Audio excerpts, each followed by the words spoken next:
is Knockouts and 3 Counts, and we're here with Rob Van Dam, live from Astronomicon. Man, how are you feeling about the weekend? What's your favorite part about Astronomicon? I'm getting paid to be here. That's always a great thing. Yeah! I was just doing that last night. Shout out the Lights Out Championship. We saw some great fights. But with that being said, man, we all know you're from here in the mitten. We know you're from Battle Creek. I love your tall beauty. Let me ask you, what's your favorite, as far as memories in your career, what's your favorite Detroit memories, man, as far as wrestling goes? Well, the first thing that comes to mind is 1990. This was one of my first 4 matches. I can't remember, it could have been my 4th match, it could have been my 2nd. But it was in the area of Detroit. You know, it might have been one of the suburbs. In the area. It was at the Azteca Hall. Okay. That's what it was called. And myself and my best friend, partner at the time, Dango, we were the International Patriots for some reason. I guess because he was Vietnamese, I don't know, and we wore Zubaz because that was the rage back then. White and black striped Zubaz, and the whole match our pockets were hanging out. Nice. Yeah. And we wrestled Al Snow and Machine Gun Mike Kelly. Nice. Shout out to Al Snow. Zubaz were the thing back then. Well, with that being said, I've watched you from Eastern Championship to ECW, WCW, WWE, all of it. Do you have a favorite time for your career? Was it 3-belt Rob in ECW, Mr. Monday Night? Do you have like one area where you were like, this is where I had the most fun in my career? Well, yes, ECW was the most fun. Okay. And I've always been drawn to the hardcore aspect. So in WWE, I was the most happiest. Is that really Heroes? I got them. Amazing. Okay. I was at the peak of my happiness, motivation, everything when I represented ECW, or when I had the hardcore championship, or even if it was like in a ladder match, I'd be like yes, because then I knew that was my. You could show your talents. Man, this that is where match with I you and Jeff in Invasion 2001 was one of my favorites, man. Yeah. When you hit the Van Daminator and knocked him into that pit in Cleveland, dude, that was dope. Yeah. I still remember, I remember back in the days when we were still recording on the damn VHS. I had it for the longest time. I had to bug them to get the pay-per-view. Then you put the damn thing on the VHS. You know, before we started, I told you that we also cover MMA. For those of you who follow us, you can check us out every Tuesday and Thursday. But I got to give a shout out to our guy, Bulletproof Truth. Like I said, we cover the MMA thing. Shout out to Lon and High Rollers, and they've been past guests of the show. And by the way, Bulletproof Truth also wrestles. He does for NWA. We just had him on talking about the Crockett Cup just recently. So I wanted to ask you, with that being said, I've seen you walk Troop out a few times in the cage for High Rollers. Do you keep up with MMA at all? And do you think with all the martial arts background that you got, had things been as big as they are now when you were, in your prime and doing your thing, do you think you could ever saw yourself fighting in MMA? So I follow. I enjoy MMA. In fact, it's like the only sport that I watch. I can't talk to you about baseball, football, anything. Only MMA, but I don't follow it enough to keep up necessarily with don't know all the fighters' names and exactly but I really enjoy watching it, and I've always been a fan of it. And I have like no doubt if MMA was around back in the day, like when I was 18, there's no question about it, I would have for sure been into that because I was all into challenging myself and first in line to want to fight the toughest guy, and that was part of that. Yeah, so, but it wasn't. We didn't even, at the time, people didn't even know what kickboxing was, and I was doing that and I had to explain it, and they didn't even know that, so MMA was like quite a bit later. Hell yeah, man. Well, I appreciate the time and all those things. Last question for you. We're getting ready to go see Metallica and Pantera here in a few months here in Detroit. So you got to tell me, out of all the theme songs you had One of a Kind, you used to Come Out to Walk, you had the TNA version, you had all these things. Did you have a favorite? Was there a favorite song for you out of your walkouts that you like the best, or did you just like coming out to Pantera? I loved coming out to Pantera, the vibe that comes from that was just so perfect for me, my situation, my environment, and obviously at work the fans loved it, everybody connected with it, and so that's always like, so now when I hear that, like, so I still wrestle, and the promoter will usually say, you know, I'll go often say what song, you know, which song you want to say, you know, I came here, this is your town, these are your fans, you know them, so yeah, whatever you think is fine with me. And I usually don't know until I come out, and when I hear that walk, I usually, yes, because that means it's an ECW kind of crowd, and that means they saw me doing what I really love doing. And not that I didn't love doing WWE, but they know me in that depth.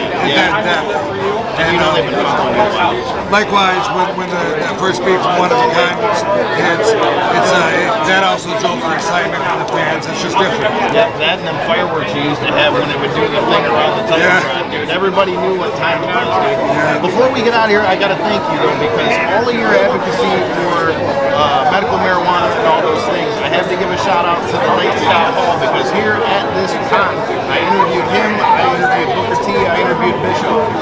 I have Crohn's disease. I had people telling me for years and years to try it. I never had it.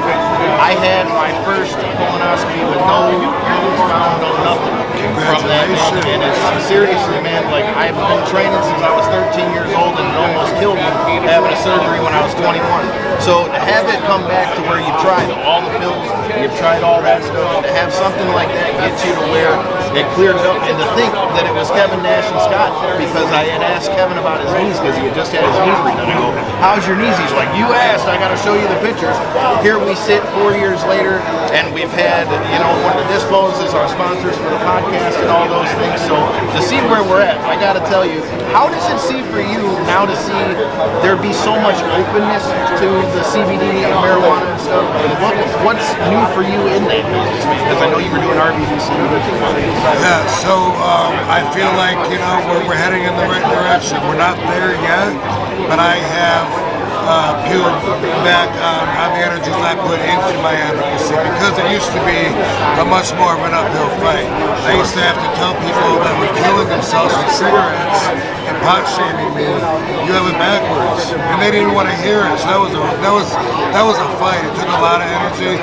Now that it's getting legalized everywhere and or decriminalized, and there's only like 12 or 13 states, I'm not sure if they counted the Alabama, but that don't have a legalized marijuana program. So the opposers, they're fading away just like the opposers to every other sensible law or end of prohibition, like anti-segregation. You know, there's always opposers, and common sense will take over. But we're still going there because people don't realize yet that the fight's almost over. And of course, the feds haven't changed their stance on it yet. They're the ones that rule the world, right? So that's why. Those are the ones we gotta win. And obviously we will. I think I had heard once you get 2/3 of the majority of the country. But we're there though, so that's why I'm waiting to see. Like we're in 37 or 38 states, and if you do the math, like that's almost more than 2/3 of the country. Either way, it's going to happen, and I'm glad. You know, I've never pushed cannabis, but on anyone, because it's not for everybody. But it can help so many people that the opposers are fighting for stupid reasons. You know, because of the disinformation campaigns that have been put out for generations or decades. I don't know if I want to say generations, depending on how young you're having kids, right? But because of all that, you know, we're still. I mean, I still hear people that seem completely sensible and intelligent say, but it is a gateway drug, Rob. I mean, it is, bro, because my friend, you know, he didn't do anything, he smoked weed, and then he started doing heroin. There's still people that you know... that want to generalize it. And so... That's all your own personal choice. But I'm glad people like you that wouldn't have done it before, and so many of my peers, you know, wrestlers, that used to look at me like I was funny because I was going out to smoke. I've always been an open guy, right? So many of the guys that I never would imagine would have tried it. When I see them now at conventions and stuff, they'll tell me like, they'll be like, hey Rob, Kurt Angle started doing this interview. A lot of guys on the download, I don't want to start dropping names out. Yeah, I get it. Because there still is that stigma, but a lot of guys are just like, yeah, man, I started doing that, man, it helps me with my pain. It's like, you didn't hear me say that 10 years ago, but good, And it, not even just the pain. Glad to hear it Being now. having Crohn's disease, it helps me to eat. Yeah. A lot of the problem when you have Crohn's is I could be starving. I could have had a hell of a workout, whatever, and I'll go smash through half my food, and then I'm not hungry. Yeah. Where with that, you could save it, take it back for later, and then I can eat again because it's helping me with appetite. So, especially me being one of those people that was like that. I mean, being a Christian and all this thing is never a thing for me. So for me to be where it's at, I gotta call it what it is, bro, because I've tried every pill there is. So I agree 110% with you. I think in the years to come, it's gonna be undeniable. Yeah, as far as the suppression goes, this has been at least 10 years.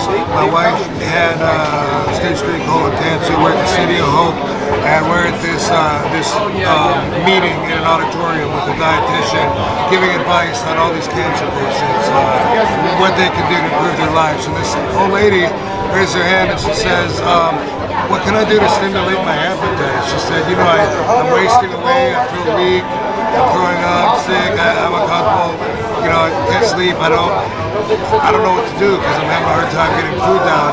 And the lady that they paid to, help everybody, she says, there's little tricks you can learn, like you can put evaporated or like powdered milk on your food, get a few more calories, and just try to eat more really. And I just thought, wow, there's a room full of people here, and it's your policy to let them suffer and die. And we're in California, where medical marijuana has been legal since 1996, and they were the original ones, and you get it right down the street legally. But because the City of Hope is probably federally funded, it's such a big thing. I said, hey, what about marijuana? The lady goes, okay, since you mentioned that to talk about it, I'm not allowed to bring it up. And then she tells the Lady to try it. tells everybody. She says people get it helps with cannabis. It helps them stimulate their appetite. It helps them with pain. It helps them sleep. It helps them when they're just overall uncomfortable. It helps them when they're nauseous and throwing up. Everything. And I couldn't believe she was going to withhold that information.